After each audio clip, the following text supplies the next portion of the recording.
안녕하세요, 오토타임즈 구기성 기자입니다. 요즘 전기차 많이 이야기들 하시죠. 저도 요즘 시승차 중에서 전기차를 좀 많이 타는 편인데 지금도 이 전기차에 올랐습니다. 바로 메르세데스 벤츠 EQA입니다. EQA는 벤츠가 EQC에 이어서 두 번째로 선보인 순수 전기차입니다. 또 GLA를 기반으로 해서 이 작은 차체에 작은 배터리, 하지만 꽉 찬 상품성을 갖춘 그런 차라고 할 수가 있는데요.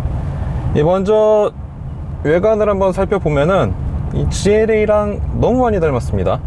이 소형 크로스오버 차체에 전동화를 상징하는 요소들을 담고 있는데요. 먼저 전면부를 보시게 되면 이 내연기관 특유의 그릴 대신 이 고광택 패널을 장착을 해서 전기차임을 과시를 하고 있습니다. 그만큼 또 공기저항 면에 있어서 좀 공력 성능을 높이는 그런 요소라고도 할 수 있고요. 벤츠가 먼저 선보였던 EQC를 보시게 되면 이 헤드램프 양옆을 잇는 LED를 또 볼 수가 있었는데 이 EQA에도 어김없이 들어가 있습니다. 그리고 이 헤드램프 안쪽에 푸른색의 부품을 덧대서 어떤 친환경성을 보여주고 있는 그런 모습을 또 볼 수가 있고요. 또 이 시승차 같은 경우는 AMG 패키지를 적용을 하고 있어서 이 범퍼 디자인이 좀 더 다이내믹한 그런 인상을 주는 모습을 또 볼 수가 있습니다.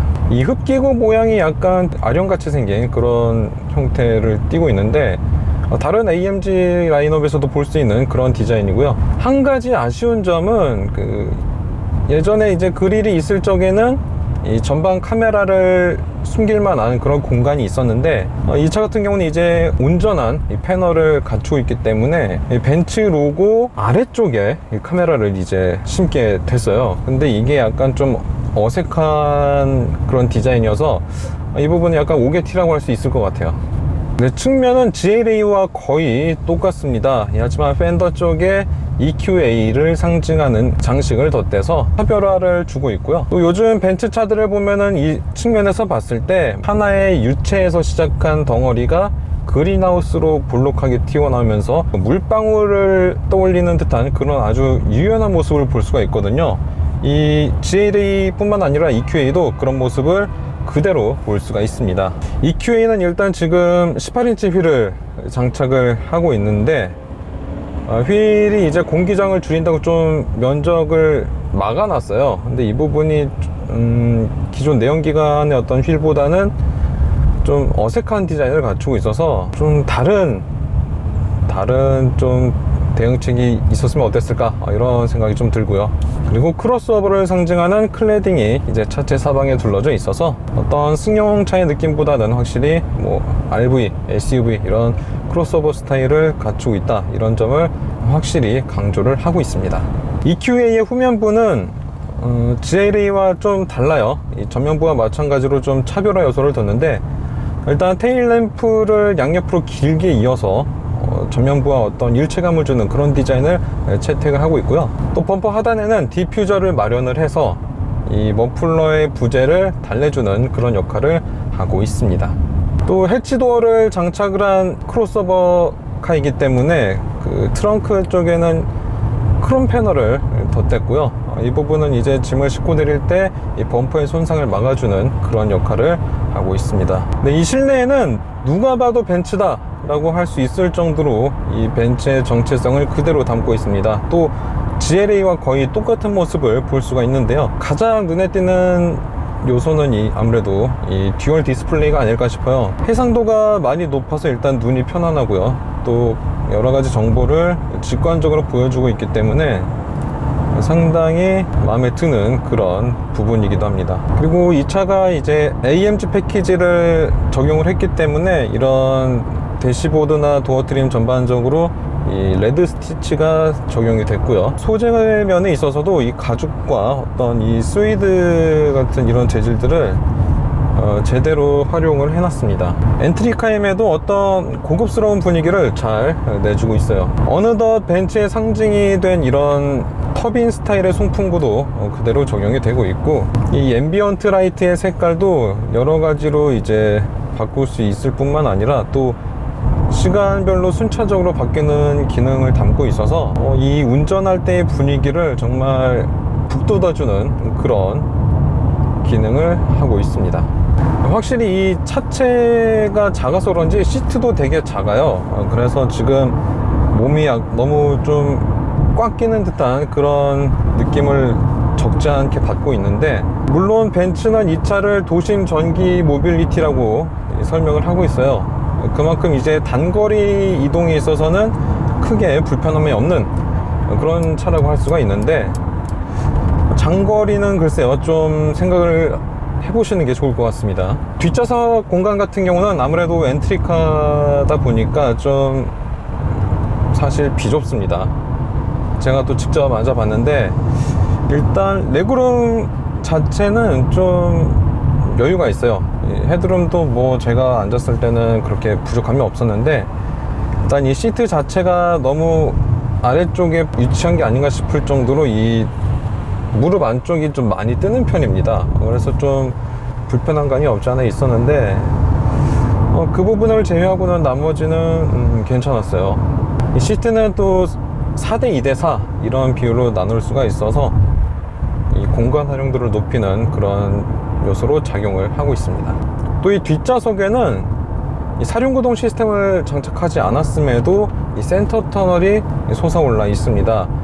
물론 포매틱 모델도 이제 해외에 있겠지만 이 차 같은 경우는 전륜구동이거든요. 그래서 이 센터 터널을 좀 낮출 수도 있을 텐데, 허리를 탑재하기 위한 공간을 마련하다 보니까 이 센터 터널을 그대로 유지를 하고 있는 것 같습니다. 실제로 벤츠도 이 차를 설명할 적에 그 배터리에서 들리는 이 고주파 소리를 이제 없애기 위해서 이 배터리를 뒷좌석 아래뿐만 아니라 이 차체 하부에 곳곳에 숨겨놨다고 하네요. 네, 무엇보다도 이 차 그리고 최신 벤츠들은 이 듀얼 스크린 뿐만 아니라 MBUX라는 차세대 인포테인먼트 시스템을 장착을 하고 있습니다. 가장 또 두드러진 부분이 뭐냐면 이 음성인식이라고 할 수 있는데요. 그래서 안녕 벤츠 이렇게 말을 하게 되면 무엇을 도와드릴까요? 이렇게 메시지가 뜨면서 운전자의 지시를 기다리는 모습을 볼 수가 있습니다. 다시 벤츠를 불러보겠습니다. 안녕 벤츠. 다시 한번 말씀해 주세요. 동교로 191 찾아줘. 이런 결과를 찾았어요. 어떤 항목을 선택할까요? 3번. 다음으로 실행할 동작을 선택하실래요? 경로 안내. 경로가 탐색됩니다. 네, 이렇게 하면 손 하나 까딱 안 되고 내비게이션을 활성화할 수가 있습니다. 안녕 벤츠. 지금 말하세요. 라디오 켜줘.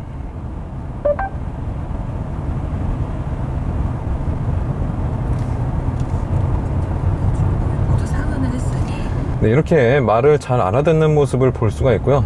제가 아는 수입차 중에서 가장 이 음성 인식률이 높은 그런 차가 이 벤츠가 아닌가 싶습니다. 네, EQA의 파워트레인은 이 모터가 하나 있습니다. 그리고 앞바퀴를 굴리는 그런 구동기를 갖추고 있는데요. 이 모터의 최고 출력은 140kW, 마력으로 따지면 190마력 정도가 되고요. 최대 토크는 38.3kgm를 냅니다. 그만큼 이 차체에 비해서는 좀 높은 성능을 갖추고 있다, 이렇게 판단을 할 수가 있을 것 같은데, 실제로 이 가속 페달을 밟을 적에 거의 휠 스핀이 날 정도로 이 차를 이끄는 모습을 볼 수가 있습니다. 그리고 지금 패들 시프트 같은 경우는 이제 회생제동 단계를 조절을 할 수가 있고요. 4단계로 조절을 할 수가 있는데, 가장 이 회생제동 시스템을 완전하게 했을 때는 거의 원페달 시스템에 가깝게 사용을 할 수가 있습니다. 주행 모드 같은 경우도 지금 컴포트, 에코, 뭐 스포츠, 인디비주얼 이렇게 고를 수가 있고요. 지금 4가지 주행 모드 중에서 컴포트 모드를 사용을 하면서 가고 있는데, 말 그대로 편안한 그런 승차감 그리고 가속 성능을 보여주고 있습니다. 또 전기차를 얘기할 적에 빼놓을 수 없는 게 바로 주행 가는 거리죠. 이 산업부에서 인증받은 주행 가는 거리가 306km입니다. 하지만 지금 배터리가 4분의 3 정도가 남았을 적에 296km를 달릴 수 있다고 지금 표시가 되고 있어요. 그러니까 인증받은 주행 가는 거리보다 한 100km 정도는 더 갈 수 있다는 얘기인데, 실제로 이제 서울 부산 정도는 편도로 갈 수 있다, 이런 예상이 가능할 것 같아요. 또 전비라고 하죠. 이 전력 에너지 소비 효율을 봤을 적에 4.1km/kWh를 인증을 받았었는데, 지금 그보다 훨씬 높은 4.8km/kWh를 기록을 하고 있어요. 아까 한참 이제 효율을 올렸을 적에는 5.0 이상이 되기도 했었거든요. 물론 지금 이렇게 차가 정체된 상태에서 이 전기차가 좀 더 유리하게 작용을 하겠지만, 뭐 일단 기본적으로는 주행 가능 거리나 어떤 효율 면에서 인증받은 것보다 더 높은 그런 수치를 경험을 할 수 있을 것 같다는 그런 합리적인 생각이 가능합니다. 또 이 엔진에 비해서 모터 크기가 작고 또 조용해서 승차감 자체는 뭐 일단 급을 좀 넘어서는 그런 모습을 느낄 수가 있고요. 네, 이 차는 전기차죠. 그러니까 내연기관의 무거운 엔진 대신에 작고 가벼운 모터를 탑재를 하고 있단 말입니다. 또 배터리를 차체 하부에 곳곳에 분산 배치를 하고 있어서 무게 배분 면에 있어서도 내연기관차에 비해 상당히 이점이 많은 면을 볼 수가 있거든요. 실제로 운동 성능 같은 경우도 이 내연기관차보다는 좀 유리한 그런 모습을 볼 수 있어요. 타이어 같은 경우도 이제 브리지스톤의 투런자를 장착을 하고 있는데, 이 타이어가 이제 승차감 위주의 세단을 좀 많이 끼워 넣는 그런 타이어인데, 이 부분에 있어도 이 EQA가 지향하는 바를 좀 엿볼 수 있는 게 아닌가 싶어요. 좀 역동성보다는 편안함, 이런 부분에 치중을 하고 있다는 모습을 볼 수가 있거든요. 이 하체의 움직임도 역시 아무리 작아도 벤츠다 보니 편안함에 집중을 하는 모습을 볼 수가 있습니다. 물론 이 타이어가 노면을 좀 많이 잃는 그런 제품이기도 한데, 그런 면에 있어서 이 EQA와의 궁합은 어색함보다는 자연스러움이 더 강한 느낌을 받을 수가 있습니다. 소음 진동 면에 있어서도 이 EQA 같은 경우는 벤츠가 신경을 많이 썼다고 합니다. 이 작은 차체임에도 불구하고 다른 전기차에서 느낄 만한 단점을 충분히 지웠다고 설명을 하고 있거든요. 특히 이 고주파음이 들릴 법한 배터리를 분산 배치하고, 또 패키징을 좀 더 강력하게 해서 이 소음에서 얻을 수 있는 스트레스를 상쇄했다고 합니다. 실제로 운행을 하면서 느꼈을 적에는 다른 전기차에 비해서 그 소음이 좀 없다는 느낌을 받을 수가 있어요. 하지만 큰 차이를 느끼기엔 좀 어렵습니다. 이 작은 차이가 이 벤츠를 만드는 그런 부분이 아닌가 싶기도 한데, 소형 크로스오버인 점을 감안하면 꽤 괜찮은 소음입니다. 아무래도 요즘 차다 보니까 이 운전자 보조 시스템도 탑재를 하고 있는 EQA인데요. 지금 이 꽉 막힌 올림픽대로를 가고 있는데도 앞차를 잘 따라가고 있고, 또 간격을 맞추면서 쭉쭉 가고 있는 모습을 볼 수가 있습니다. 물론 이 스티어링 휠은 계속 잡아줘야 돼요. 조금이라도 잡지 않으면 잡아달라고 안달이 납니다. 네, 벤츠 EQA. 저는 사실 이 차에 대한 기대치가 많이 낮았습니다. 먼저 전기차 전용 플랫폼을 적용을 하고 있지 않고 작은 차체를 갖추고 있다 보니까 그냥 이 차를 살 바에 다른 차를 사겠어, 이런 생각을 좀 했었거든요. 근데 오늘 직접 이렇게 만나보니까 제 생각이 완전히 틀렸구나, 이런 판단이 섰습니다. 특히 벤츠가 갖고 있는 이 브랜드 파워, 그리고 보조금 전액을 다 받을 수 있는 가격 책정이 아주 메리트가 있다고 이렇게 또 생각을 해보는데요. 또 인증받은 주행 가능 거리보다 실제로 훨씬 더 멀리 갈 수 있다는 점, 이런 부분들이 이 차가 시장에서 어필할 수 있는 능력이 충분하구나, 이런 생각이 들었습니다. 지금까지 오토타임즈 구기성 기자였습니다.